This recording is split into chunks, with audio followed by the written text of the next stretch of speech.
Hello and welcome back to the Fermented World channel. Today we're looking in on this habanero and mango mead, or mango habanero mead, whichever one you want to call it. It doesn't bloody matter. The video for this, in the second part of it where I added the extra chili and the extra mango, has only just been uploaded, and we're going to open this up. Hopefully, fingers crossed, bottle it today. I've sterilised everything ready to bottle it, but it might just have to go into a demijohn, which I've started to clean and forgot about. So we'll get around to that if I do need it. But we are going to be removing it from this into this today. But first of all, we're going to take a hydrometer reading. We'll make notes on what the hydrometer says. One way or another, it's coming out of this bucket today, because we need the bucket for something else, because once again I've started another project without finishing other stuff, which is a Christmas mead. We're not going to need that anymore. Oh, that looks good. It looks very good. In fact, I'm going to have a little picture of that.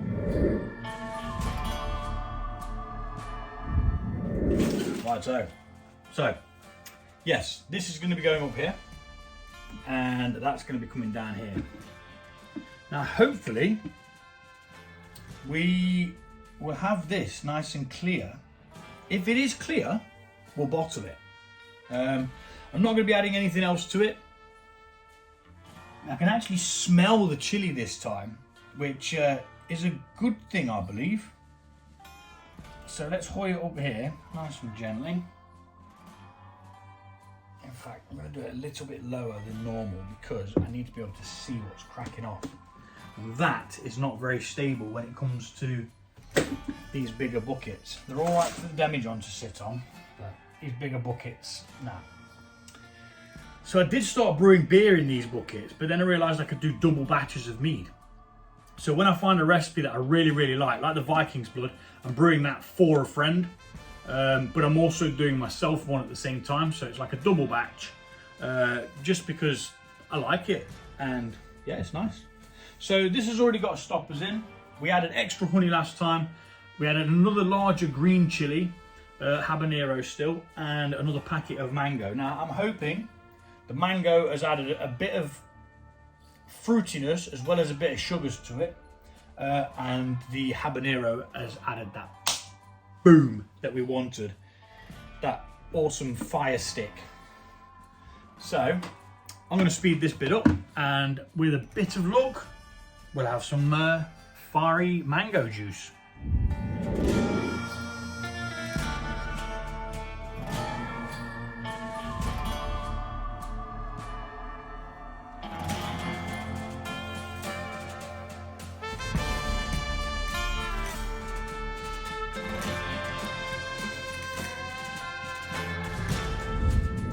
I've only just realised I haven't got my super duper bright light on, which is what I use for when I'm recording over here. So we've left the mango and the habanero there. We do have a lot of floaty bits, but now I'm not really too bothered about them because I know that it's not yeast, and I decant anyway. I'll always tip my brews into another container. So I think we're going to bottle it, but first of all we need to have a taste and a test, because it's quite important to know what you've got, whether it's fermented anymore, and what it tastes like. Righty.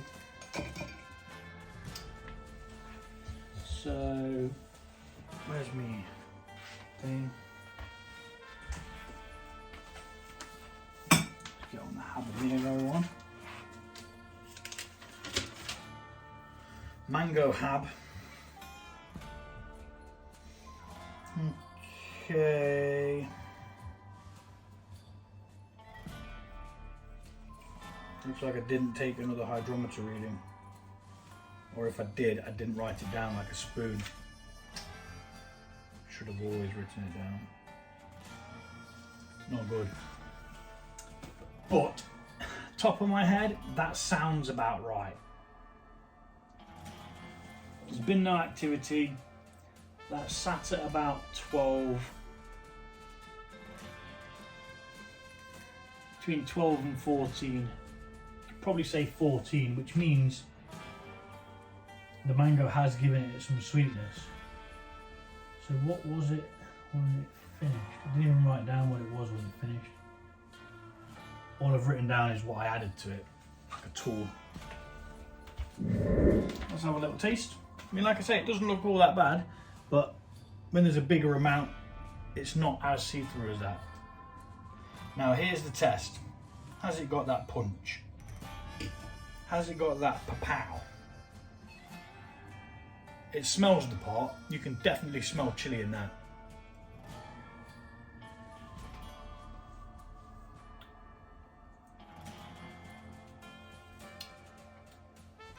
Flavour, yes. Heating.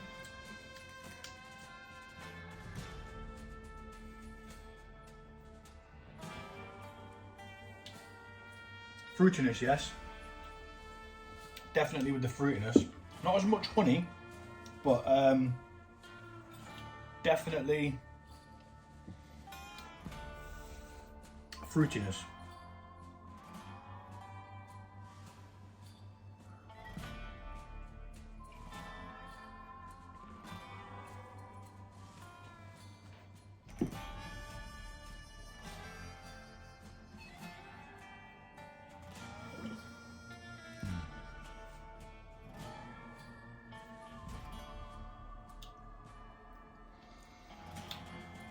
When you leave it in your mouth a little bit longer, it really shines through. Me personally, I would like it stronger, more chilly, but I'm going to bottle this as it is because it is bloody nice. And always take a little bit of a learning curve from stuff like this. It's just one of those things, you know, you kind of have an idea, you put it together, you ain't got a clue what you're doing, because I try not to follow other people's ideas. I try and like learn my own way and then develop your own recipe. I think that's the best way. You can use somebody's idea, but I think it's always best to try and develop your own, like this. So we're going to bottle this because it's decent. So let's get it on. Ready for bottling.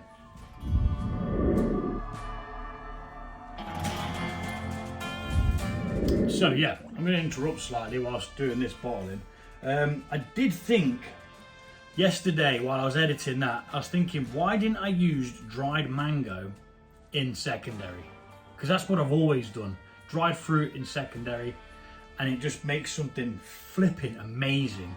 Instead of the fresh fruit, which then kind of, it fizzles away slightly because because it's fresh. The dried fruit has all of its goodness packed into it. So that's what I'll do next time in secondary. In the beginning, add more chili, and then in secondary, use dried mangoes. And I think this is actually blocking up the bottling one ever so slightly because of all the like pith or pulp, whatever you want to call it. But yeah, next time, that's what I'll do. Instead of using the fresh in the batch again, I'll use the dried ones.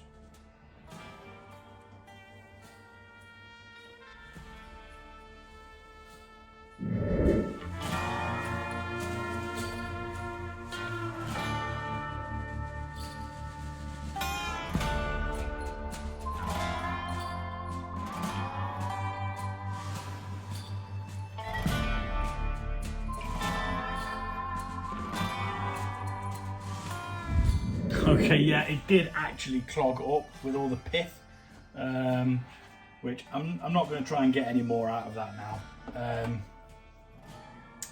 I'm going to just drink that. It'll be perfectly safe. But as you can see, this one is extremely cloudy. It's got lots of bits whirling around in it. Just tilt it so you can see it better. There you go, look. Now that's just pieces of mango that's separated while it's been steeping. Perfectly safe. There was no yeast sediment at the bottom of this one because it had all cleared out in the last lot, to my knowledge.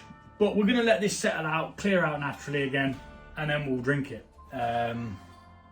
All in all, 4 litres, not bad. I was expecting a little bit more, but inside this, down at the bottom here, is where we've got the problem. It's just so piffed up, it's unbelievable. Which is why I kept lowering it down further, which then forces gravity to push that pith through the tiny little hole. So I've got a little drinky poo for later, which is nice. We'll get these dried off, labelled up, and we'll send them into the storeroom. They'll sit there for about a month. Now it's getting a bit cool out there, I don't like it that cold, but it won't hurt them. If anything, it will just preserve them a little bit while they mature. A month is pretty much what I'd keep them in a bottle for, and then hand them out or drink them, whichever one it is first. So yeah, that's the mango and habanero. I've enjoyed doing this one. I've learnt a lot.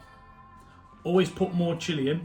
Now you see, dry chilies always seem to have more oomph than fresh chilies, but fresh chilies have a certain taste, which is what I wanted. So I do have 2 small habaneros which are ripe now, so I might freeze them and then use them for something else. Maybe like I've got a mix of peppers to use. I might do a mixed capsumel, which is just a mead with chilies in. So yeah, there's plenty of ideas of what to do. I wouldn't mind a chili, just a chili one for Christmas time, because it's nice, warms you up, doesn't it? Anyway, blah blah blah blah blah blah blah blah blah blah blah blah. Waffling on again. Thanks for watching, and I'll see you all soon. Take it easy.